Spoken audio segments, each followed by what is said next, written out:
en salud pública y profesor de la Universidad Nacional. Con él quisimos hacer un ejercicio que es un caso clínico para que nosotros de una manera a la vez como muy práctica podamos ir llegando a un diagnóstico y descartando otros. El caso clínico sucede en Bogotá y quiero remitir de nuevo, pero bueno, de San José del Guaviare, y lo vamos a tratar de ir siguiendo y él va a hacer el ejercicio de unos cortos minutos de llevarnos en esta parte, si ustedes consideran que de pronto hay alguna pregunta o alguna duda en particular, entonces junto con la doctora Correa y el doctor Morti trataremos de aclarar ese paso en particular cuando la paciente tenga el desarrollo. Bueno, muchas gracias. Yo he recibido por parte del Ministerio de la invitar 15 a 20 minutos máximo. Ciertamente, la paciente está de unos 23 años, con un embarazo temprano con 4 semanas, que una remitida en Calamar, y presentaba cambios de evolución, fiebre, mialgias, dolor de cabeza, pudimos fallar, etcétera. Y bueno, presente en el ciclo de revolución también intencional en el periodo, para el médico reportaron un lugar con análisis de una pequeña guerra. Inicia una investigación con la simetría y no la persona, inician sus autonomías y el que repite un tercer nivel de atención, a donde ingresa a las 3 de la mañana, sin excepciones controladas 107 prefiere ofrendas, cilindros, niega los síntomas y los equipamientos totales estándares. Se interroga en este ingreso, 3 de la mañana más o menos, en un antecedente no claro de ignorancia anterior, dado que la paciente refiere que utilizaba el fármaco sin que se sepa realmente de momento fue iniciado efectivamente de antihipertensivo, después que la señora de a través del sistema es la única ecografía que tiene, de la cual extraemos la personal, utiliza el fármaco de forma irregular. Se le solicitan preparativos en ese momento y más o menos a las 6:40 de la mañana llega el reporte. Y tenemos estos allá, la hemoglobina no se recupera, la que está en 120.000, las transaminasas están elevadas, 156 gramos, 120 la creatinina andando la edad también lo tiene. El interno que llegó muy juiciosamente la revista estos resultados y dice, yo también estoy de Calamar.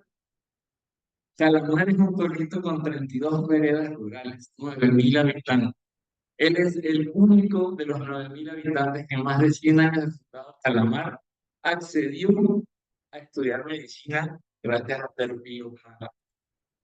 A la mitad del trayecto del semestre se quedó sin financiación y entre una media beca que le otorgó la Universidad Javeriana, digamos, y el ICETEC ha logrado concluir su formación, se encuentra ahorita en su 8 años de internado. Y revisa todo esto y le cuenta al especialista de turno que más o menos por teléfono le dice en unos 20 minutos estoy allá y dice claramente esta señora tiene un síndrome de Helen, pero siendo Juan, el interno, procedente de Calamar también, dice doctor, pero allá hay mucho dengue, ¿qué tal que la señora también tenga dengue? Dice, bueno, sí, muy bien, ponga diagnóstico de enfermedad tropical, dengue en estudio, pero mientras tanto la señora tiene un gen y la vamos a pasar a tratar. Efectivamente, la vamos a tratar, la cosa de la marca. Entraron recién nacido masculino, 1.115 gramos, 35 centímetros, a ver, 4 y 8 al quinto grado. En sala de cirugía, inmediatamente después del procedimiento, hay un deterioro del patrón respiratorio de la paciente. La masa se compromete, cae sobre los 150, el oxígeno que entra a la suficiente respiratoria y se realiza situación orotraqueal. Posteriormente se traslada a la respiración claramente para hacer seguimiento.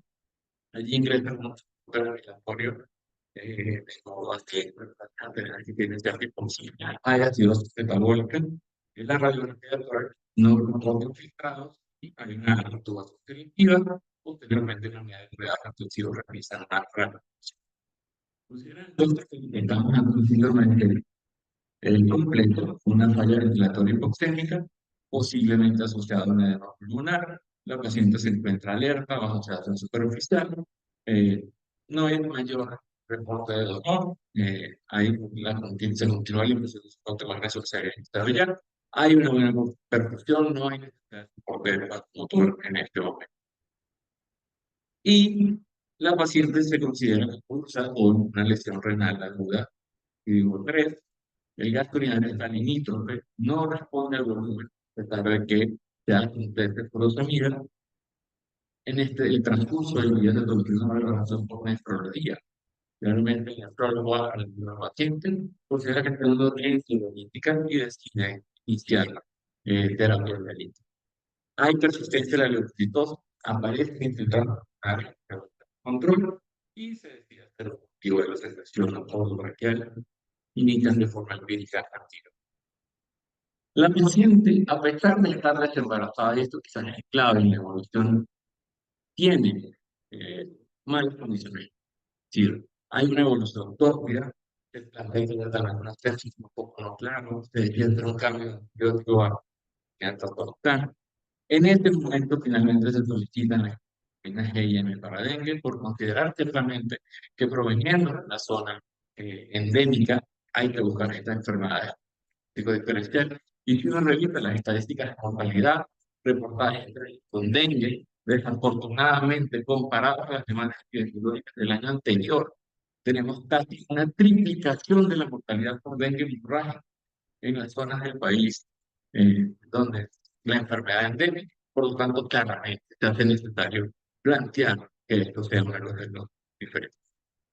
Solicitan una ecografía abdominal total, buscan también hemoparación rectal, realizan una ecografía, un ecocardiograma, el Focus Assessment, es una especie de valoración rápida que realiza el intensivista mayormente, hay un compromiso de la función miocárdica, reportan una adecuada función ventricular, hay algo de dilatación de la vena cava inferior, el hígado sin hipercogenicidad patogénica y no hay líquido libre en la cavidad abdominal.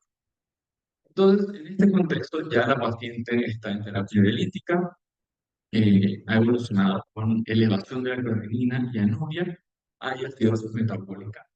Los parámetros de control reportan que hay histocitos en prótesis periférica, lo que claramente connota una microangiopatía trombótica, posiblemente secundaria al contexto del trastorno infectivo del embarazo, pero debemos tener en cuenta siempre los posibles diagnósticos diferenciales, sobre todo en una paciente con un cuadro de evolución tanto.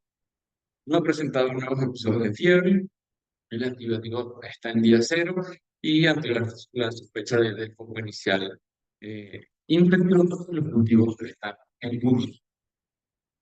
La evolución respiratoria ha sido buena, se ha planteado incluso iniciar un guión respiratorio para una posible situación de la paciente, se inicia una segunda sesión de hemodiálisis y el índice de choque también es satisfactorio, el abdomen no muestra signos de irritación peritoneal, en la ecografía renal en presencia de nefropatía y en específico realmente, y aparecen unos laboratorios que traen del kit de revisión de este único control prenatal que había hecho la paciente, donde reportan que ya desde este momento había una creatinina en 2 miligramos de litro y la paciente también presentaba anemia desde 4 meses, 3 meses.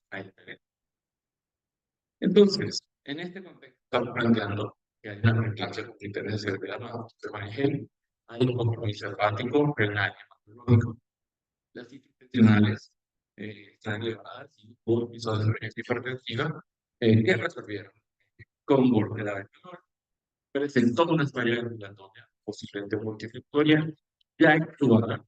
Sin embargo, pues, la evolución no ha sido tampoco lo mejor, ha presentado pruebas atelectadas basales, los gases persisten con algo de calor metabólica, pero sin trastornos de la oxigenación y hay una sospecha de una neumonía que se está manejando con antibióticos.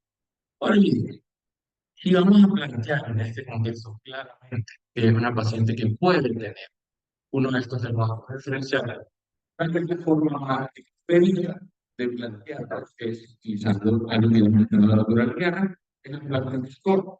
Y que aplicamos este plan Score que está disponible en redes, en aplicaciones para celular, totalmente gratis, muy fácil de hacer. Lo andamos buscando específicamente púrpura trombocítica trombótica. Y si lo aplicamos a nuestra paciente específicamente, veremos cómo el escombro de no nos alcanzará a unos 3 puntos, más o menos, con recuento plaquetario, con hemólisis, no hay historia de cáncer ni de trasplante de órganos, el INR alcanzado hasta 1.5, por lo tanto, digamos que ya tiene unos 3 puntos en su score, lo que nos da un riesgo bajo de una trombosis trombólica, o también, dicho de otra forma, que hay un riesgo bajo de alteración o de disminución de la ADAMS3. Teniendo esto en cuenta, a pesar de este score bajo, nefrología en conjunto con la unidad de cuidado intensivo y el especialista en medicina materno-fetal deciden iniciar una terapia con plan Pérez. Digamos, los valores que se plantean para hacer la terapia de reemplazo renal con la ultrafiltración se plantean basados en los que eran los valores basales de calcinidad de la paciente tomados de los laboratorios de hace 4 meses. Y creo que, bueno, hay cierta tendencia a una mejoría en la evolución renal. Y también se considera que hay una respuesta satisfactoria a la placa. Después de esto, la paciente presenta unas evoluciones diarreicas y se solicitó un coprofóbico que reportó quistes en tamaño histolítica, por lo cual decidieron adicionar metronidazol. Están pendientes todavía en este momento las inmunoglobulinas para dengue y el resultado de la DARS-13, que fue tomado previo al inicio de la plasmaféresis, como son las recomendaciones, y estamos pues, a la espera de estos resultados que la doctora Correa mencionaba en unos 30 minutos más o menos esperamos tener, pero en el mejor escenario ficticio, todo parecido con la realidad, es producto de mi malvada imaginación, tarda unas 72 horas en llegar a los. Y es el tiempo que no tiene, que no debe considerar para tomar las decisiones clínicas a la espera del proceso. Entonces, finalmente nos llega a las 72 horas, ya después de las 3 sesiones de féresis, el resultado de la demostración, que está en 39.2%, lo que se considera normal, y de cierta forma podríamos decir que nos descarta la púrpura trombocitopénica trombótica. Por lo tanto, el resto de las diferenciales son los que entran a jugar un rol protagónico. Tenemos las inmunoglobulinas para dengue negativas, las gotas gruesas negativas, y adicionalmente las pruebas por timor para SARS y lupus también están negativas. En este contexto, entonces, estamos sospechando claramente que la paciente tiene una microangiopatía trombótica, muy posiblemente un síndrome urémico atípico, dado que hemos descartado la PTT y dado el comportamiento que ha tenido especialmente la función renal. En conjunto con nefrología, se considera que el paciente cursa definitivamente un síndrome hemolítico urémico típico, porque cumple la edad diagnóstica y se considera probable el beneficio de la administración de eculizumab, suspendiendo la sospecha. Entonces, en definitiva, ¿qué debemos plantear en este contexto? Sabemos que la gestación amplifica la actividad del complemento y puede acelerar la aparición o el comportamiento de siempre que no haya recuperación clínica o paraclínica en el cuerpo, específicamente en las 48 o 72 horas después, debe sospecharse de no poder ser carcinoma. El empeoramiento de la trombocitopenia en unas 72 horas después del parto también sugiere la trombocitopenia trombótica, mientras que el aumento de la carga férica es más específico para el sur. La sospecha de teórica es fundamental en evitar retrasos en tratamiento que pueden derivar en una insuficiencia renal irreversible o en la muerte súbita de la paciente. Y el eculizumab ha sido aprobado tratamiento del flujo de FDA, que también, digamos, mucho de lo que se conoce es el tratamiento de la preparoxística nocturna, también de lo que se conoce es uso en el embarazo, proviene de exposición incidental en pacientes embarazados de esta patología, Entonces, el que viene es el beneficio puede ser utilizado en el embarazo, también en la lactancia materna. En casos seleccionados, es decir, que esto apunta el futuro en el síndrome de Helmer, obviamente también pueden ser de utilidad. Y al final, ¿qué pasó con nuestro paciente? Bueno, el paciente eventualmente evolucionó a una falla renal crónica, no fue posible gestionar la obtención de la glucosilada psicoactivadora del última, volvió a una de sus veredas del sitio de origen, donde hoy en día vive con 23 años y ya es peritoneal, en lista de traslado. Su hijo también tiene requerimiento de oxígeno permanente. Y estas son las cosas que todos debemos apuntar para tratar de disminuir el contexto social que estamos viviendo y el riesgo que tiene el tema de salud actualmente. Tal vez el llamado final, nosotros como médicos, la primera línea de vanguardia que debemos tratar de evitar la destrucción